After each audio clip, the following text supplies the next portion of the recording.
Hello, guys. Welcome back. This is officially our second episode for the year, so we are here going strong. Before we started with our topic for today, we wanted to actually drop some fun facts about each other so you can get to know us a little bit more. And in the process, we'll be able to find, I guess, better content from you guys. For you guys. Yeah. When we're able to get feedback. Okay, let us know. Soon, hopefully. Hey, and take this time, go ahead and like and subscribe if you have not done so already. We do drop videos like this every single week. And like we said, Happy New Year, right? So what's a fun fact about you? All right, so I guess the main thing that a lot of people, recognize about me firsthand, when they first see me would be like, I'm very, I'm a humanitarian, okay? Like I'm a philanthropist. I promote everything that has to do with human welfare, how to be, basically figuring things out so that it is for the greater good of everybody, if that makes sense. Like I'm always thinking like that. And it pours out into, different areas of my life. Yeah. My relationships, the things that I do for the community, the way that I try to be involved with making a change. So I just really embody it. Oh, I love that. Humanitarian. Exactly. And for those who didn't know, now you know, okay? So a special fact about me is that I was actually born via water birth. Not a lot of people can actually share that because, I feel like, now I feel like with naturalistic medicine, a lot of mothers are now looking for the natural route in terms of, epidurals, water birth. And so kind of like having like a dura there and that process. Yes. So I was conceived at home, okay? And it's actually a lot of beneficial for the baby as well as the mother. My mother said it was like a painless free birth for her. She would definitely recommend it. And I felt like it was an easy, entrance for me as well. From like the process is shorter. Yeah, of giving birth. From the birth of the placenta, which is basically, filled with fluid, to going through that canal and basically being born in water again. So I thought it was actually very special. That's and cool. Recommend that to a lot of mothers out there. If you're thinking about it, definitely do it. Okay. So with that being said, right, fun fact time is over. Definitely drop some of your fun facts about you in the comments. But today we want to talk about being perceived, being seen, or the fear of, because it's actually a huge fear, especially now with a lot of people, being called, being chosen to step up, to either be a leader, to on a stage. And so now it's kind of like, okay, well, you have that inkling feeling, oh my gosh, I'm meant to do something greater, but you're scared of being seen. Well, what does that look like? Well, like, what are some of the symptoms? Like, what are the fears that comes with that? Of being seen? Well, we're about to let you know right now. Okay. Let us know, sis. Okay, so right off the back, we can guess some of the things, right? Some of them is pretty much like, all right, anxiety is gonna play a huge role in this, guys. It's actually a condition, a disorder for some of these people who really cannot function in the public, in society. And it could stem from a lot of things. This is basic psychology, right? How did you grow up? Like, how was your family growing up? Perhaps there were some rules and things that you found, not very conventional. So you didn't really feel heard. You kind of were silenced.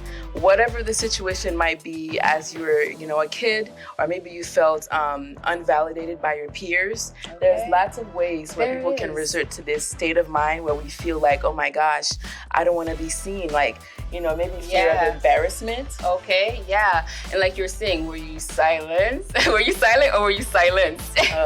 Well. Anyways. Well, right, exactly. And also I feel like, like you said, the fear of being judged, maybe being embarrassed. A lot of people now I'm seeing are afraid to be seen trying. Like, you know, Yes. they just like, because let's be honest, it's a unrealistic. vulnerability. Yeah, it's unrealistic to go right off the back and be like, boom, succeed. Well, good for you. But a lot of people, right, we have that trial error time frame. And it's okay being seen when you're while failing you're messing up and trying.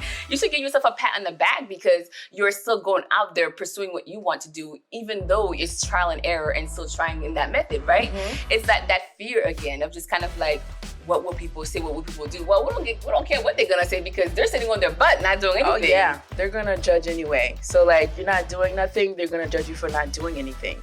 And you're doing it and it's not quite there yet, they're gonna judge you for doing it and it's not quite there yet. And then when you make it, it's gonna be something else that they're gonna judge you about. You know what I'm saying? Like, they'll always find something. It's gonna go to your content maybe. Well, your content sucks, you know. But it's just like, in general, a lot of people just are afraid to take leaps, afraid to take certain risks because the public eye is watching. Okay. Right? Exactly. And if you're one of those people that's kind of like, we named a few signs that's not you, well, maybe you're the type of person who downplay your achievement. Yeah. That is also a fear of being seen because you're just like, well, I just hit, I don't know, 100K on subscribers, but it's no big deal. I'm not going to tell nobody, whatever, right? Well, hello, it's an achievement which deserves to be celebrated, right? No matter how big or small you think it is. But celebrate your wins. Yeah, don't downplay yourself and what you've achieved, especially if it was a goal of yours. I don't care, it's huge. And especially because other people are already doing that.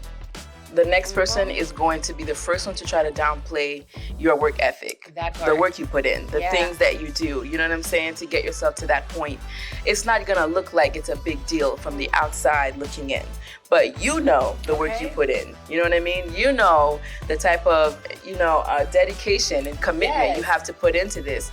The constant mental wars, right? Who's going to care about this? You know, who is going to give a crap that we're doing this? You know what I mean? It's all about sharing a story. I mean, even like because we're a little bit involved in politics as well. And that plays a role in it too, where you see like, all right, we're trying to make this certain change in the community. Like, can we get enough people to care? Like, be that voice, be that difference. And who cares, honestly? If it needs to be done, it needs to be done. Absolutely. And I feel like, in that world, it is like tough to be seen. Even, I'm getting used to it now, but it's just like, because people have a fear of sometimes, being seen for their beliefs, right? Their political views. And those are things that, in that space, you gotta be vulnerable. You gotta stand up for who you are, what you believe in. And, and that's all right. That's the best chance you've got, is to really be vulnerable and be who you are. Okay. That's it. Because we all have different beliefs anyways, right? So all of that doesn't affect who you are and what you stand for. So if you show up and you're authentic, genuine self, and you like yourself and you create that safe space within yourself, then that's all that matters, right? Yeah, absolutely. I mean, these are all just the different ways that, can result to how we get to this space of like, oh man, like I'm afraid to do this, afraid to take this next step, and some people are lucky. They have like, their support group happen to be their family, it happens to be their close friends. Yeah. But sometimes you really are just alone. But why were you here? Like, why was there a necessity for you to be born? Because I do believe that everyone has a specific perspective that is meant to change the world. Like, I really do believe that, because each our perspective points out the other person's lack thereof, right? Whether it's the lack of experience, whether it's a lack of knowledge, whatever. I mean, they're there. So now that all of the resources are here, what is left to do? Share them. Hello. That part. Exactly. Which is exactly what we're doing for you guys. Okay. So, well, now that you possibly may have a fear of being seen, right? Well, how do we get out of the fear of being seen? Okay. Right. Okay. Well, for me, it was to let people in, be vulnerable, allow myself to be seen, being okay with myself. Like, okay, well, I'm going to go to this event. I'm going to be perceived. I'm okay with that. Lots of allowing, guys. And I mean like allowing ourselves to be judged, allowing ourselves to be disliked, allowing, the environment to take us as we are. Exactly. I think there's a natural way about things where if certain people like you or don't like you, that's a reflection of what they have to work on. You know what I mean? But you as a person, as a full package, allowing yourself to be seen in that light, there's a lot that comes with that. You know what I mean? And some people may not be ready for it, but I think once you get past that point, that's how you get to the point of not caring about what other people say or think. That part. Exactly. Because it's get over that hump. Seriously. All that internal work, come on now. At the end, you definitely don't care what they have to think. Now you're just showing up authentically, and we love that for you. Mm-hmm. Okay, so what are some of the other ways you could get out of being out of the fear of being seen? Well, being present. I know deep breath helps me when I'm just kind of like going to events. When I'm like, oh my gosh, like if I'm feeling a little nervous. Well, a couple of your deep breaths, a couple of your 5 sensory, activation words like what do I see? What am I hearing right now? What do I smell? What am I feeling? Things like that to kind of like bring me back to kind of like me. And then from then on, I can go ahead and be my best self to everybody else. Yeah, that is very true. And another thing I try to rephrase my mental talk. Okay. Yeah. So, if I'm in a social setting or whatever it may be, and I start bashing myself mentally, like, oh my gosh, Deb, you ain't got no friends in the crowd. Why you up here? Why you acting up? You know what I'm saying? Like, I just, switch it. Be like, you know what? There's lots of people in here interested in knowing who I am. Okay. Interested in what I do. There's lots of people here who would like to collaborate with what I have to offer. And then you start to really embody, the self-importance. Like, duh, like I'm supposed to be here and I'm right where I need to be. Okay, and we love that. Listen, so there's a lot of other great tips out there, but I want to get down and personal here and let them in on some, questions that I want to sit there and ask you. So has there ever been a time where you felt like the fear of being seen? Like if you stepped out of a public event or space, like how was that for you? Girl, college days. I have a love for the stage. You know what I mean? Even if like I don't even know what it is, like I'll go up there and say nothing. Okay. Not a dang thing that's important. You know what I mean? But I love being on stage. So there were lots of opportunities for me to like whether go up and dance, like talent, wherever that case might be. And moments like that, you need friends and supporters. Yeah. I didn't have the right friends and supporters during those days. So college days was a little rough for me.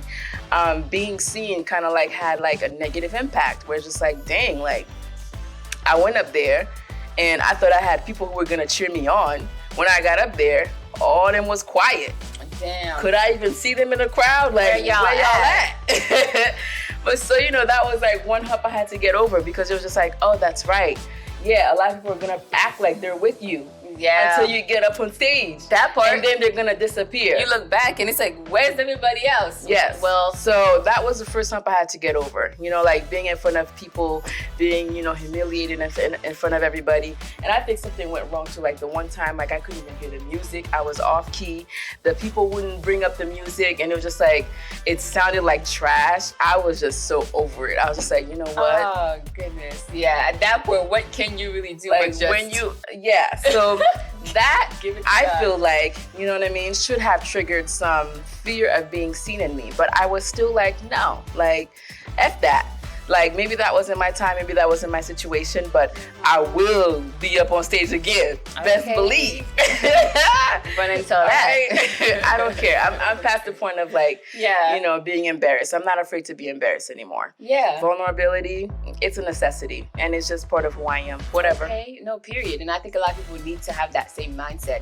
I think fear of embarrassment holds a lot of people back, but it's just like, if you, like you were saying, change that perspective on embarrassing, it's like, well, on embarrassment, it's like, what is that? Mm-hmm. You are only embarrassed if you allow yourself to feel embarrassed. Yeah. If you're not embarrassed about the situation, then it's kind of like, well, brush off and you move on to the next thing. Because I guarantee you, it's like they'll become embarrassed when you become embarrassed first. Mm-hmm. That's what that situation works like. You know what I mean? It's like, oh, well. Right. Like, I don't know. I've just been in many situations. Like, one time I was giving a speech, you know what I'm saying? And it was a partner speech, actually. Me and my partner, we had to present something. Yeah. And, mine accidentally didn't save on a flash drive, and when I got up there, it's like I had nothing. You know what I mean? Yeah. Like I had nothing but my words and my physicalness, like my physical being, my physical body.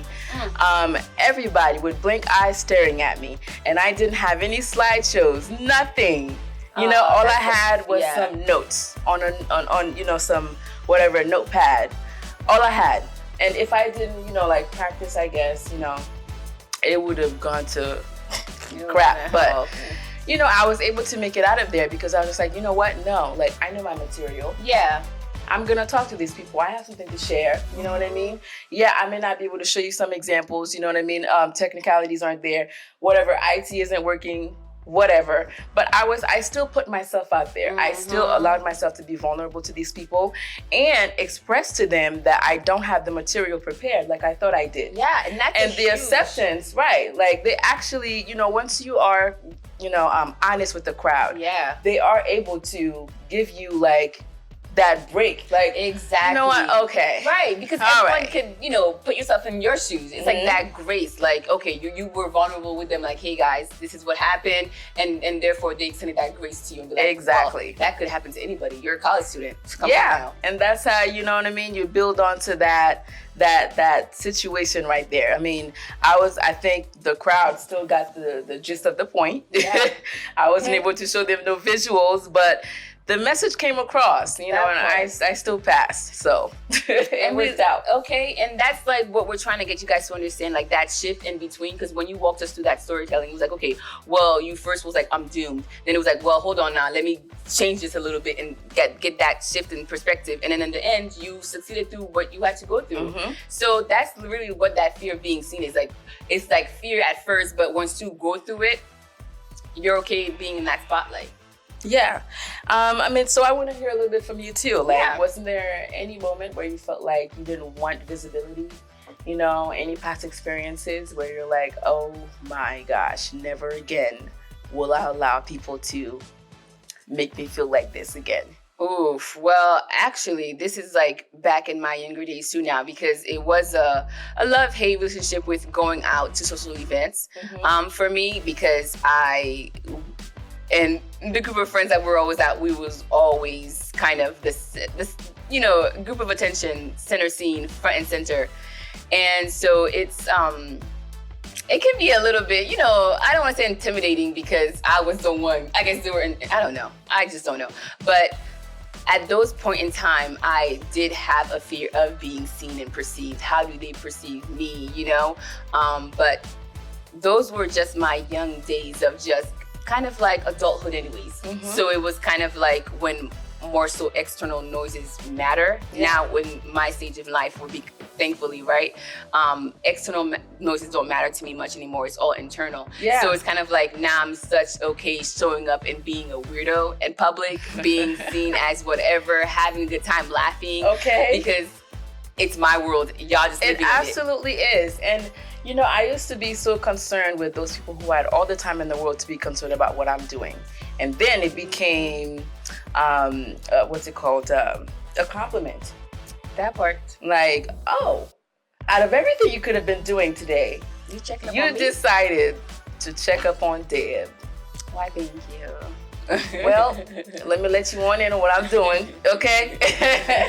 Because, I don't judge. I don't turn away any eyes. I love everybody, I love my haters too. So it is what it is at this point. Yeah. So getting ourselves to a point where we can literally not care about social anxiety or, the things that we go through mentally that takes us to that mental space.